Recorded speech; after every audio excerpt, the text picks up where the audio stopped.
Jadi perlu diketahui Pak Kiai, genre musik saya bukan Coldplay. Ya, jadi saya mohon maaf tidak banyak tahu tentang Chris Martin. Justru yang tahu nama vokalis Habib nih. Habib Novel lebih paham Coldplay ketimbang saya. Cuman menarik aja ketika saya mendengar Coldplay akan datang ke Indonesia, pikiran saya satu aja, ini hidayah ini. Saya pikir jarang ada grup band yang mampu mengumpulkan orang sebanyak Coldplay mengumpulkan orang. Ya. Jadi ya betul. Ini dunia, ini kelas dunia nih, enggak bayar gratis. jadi dan ya meskipun saya bukan fansnya Coldplay, tapi saya mengakui Coldplay adalah salah satu band terbaik di dunia hari ini. Secara musik ya, secara kualitas musik saya tidak memahami kehidupan pribadi mereka dan saya juga nggak tahu kan. Dan juga nggak tahu agama mereka apa juga nggak tahu karena menurut saya itu masalah agama juga masalah privacy masing-masing orang ya. Dan itu saya juga bawa satu orang tuh, ada menantu saya tuh orang ateis tuh dari Estonia. Dia baru masuk Islam namanya Evert, saya bawa dia ke sini. Mesti kita ajak ke sini tadi dia. Jadi ketika saya dengar Coldplay datang ke Indonesia, pikir saya satu aja. Gimana saya bisa dapat tiket, saya masuk, saya dakwah di sana. Itu pikir saya itu. Saya nggak akan menikmati musiknya. Nggak mungkin saya kalau ketahuan sama anak-anak metal, saya loncat-loncat di konser Coldplay, itu kartu anggota saya dicabut. Saya akan dicoret dari Metalhead Indonesia. Jadi bagi saya itu bukan nggak penting konser itu ada apa enggak. Kalau nanti sempat jadi itu konser dan itu adalah lahan dakwah yang terbaik untuk saya. Ya, ini bukan buat pakai Khalil Nafis ya. Karena saya sendiri mengenal agama memang dari tempat seperti itu. Saya mengenal Islam itu bukan di Makkah, Madinah, bukan di madrasah, tapi di dalam diskotik di Bali. Jadi saya memahami dakwah itu adalah cahaya dan tak mungkin cahaya takut dengan kegelapan. Cahaya akan datang ke tempat-tempat gelap dan menerangi tempat itu. Subhanallah. Bahkan kemarin ya, yang lebih brutal lagi Pak Kiai, itu konser band metal nomor 1 dunia, Slipknot. Saya datang.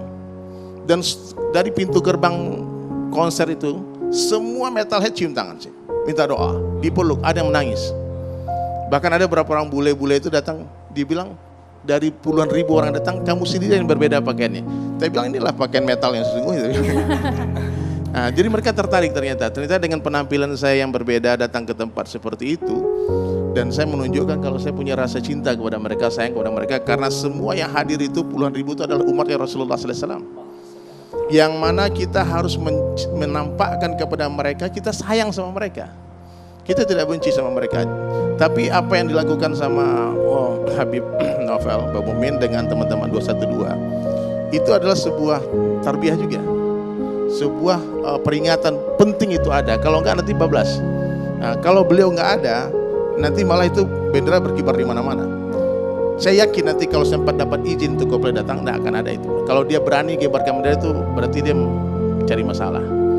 Karena ini tidak main-main ya. Ini gesek dari arus yang menentang Coldplay itu datang itu tidak main-main banyak. Itu 212 itu puluhan juta orang juga masanya.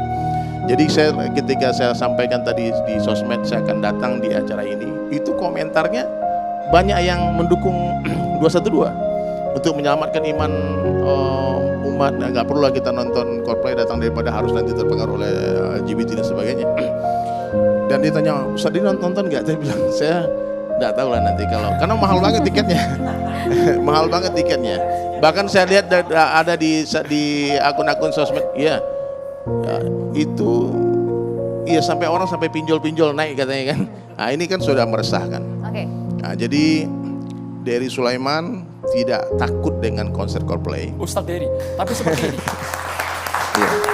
Ketika orang sudah cinta banget dengan grup musik, dengan Chris Martin, vokalisnya, apakah juga akan ikut terbawa dengan seluruh mungkin agenda yang dimiliki oleh musisi tersebut? Wallahualam. Karena memang saya sudah, sebelum saya berangkat ke sini, saya suruh staff saya, coba kamu terjemahan semua lirik lagu Coldplay. Ada nggak dia mendukung itu yang disampaikan? Mohon maaf, saya tak mau sebut 4 angka itu, saya tak mau sebut karena saya tak mau mendakwahkan itu. Karena kalau saya pikir itu disebut-sebut malah tersebar. Nah, saking saya nggak sukanya dengan itu, menyebut kalimat itu saya nggak mau, menulis pun saya nggak mau. Nah, karena menurut saya kalau apa-apa yang dibicarakan terus itu akan tersebar. Saya teringat tuh, saya pernah dengar nasihat dari guru saya. Dia mengutip perkataan Sayyidina Umar bin Khattab radhiyallahu anhu, cukuplah kebatilan dihentikan dengan tidak membicarakan. Jadi kalau khawatir kalau itu dibicarakan terus, malah orang nggak tahu tentang 4 huruf itu, dia kepoin apa sih itu. Malah dia jadi kepengen tahu. Ini bahaya. Ini ada satu cerita nih, mudah-mudahan cerita ini menjadi hikmah ya. Tentang ini tamsilan ya. Ada suatu pagi Kiai, di suatu hari kedatang beberapa orang pelacur, wanita malam prostitusi. Dia datang ke rumah Kiai pagi-pagi bawa bingkisan. Terus Pak Kiai tanya, kalian siapa? Oh Pak Kiai, kami dari kompleks sana Pak Kiai. Terus ada apa pagi-pagi sini?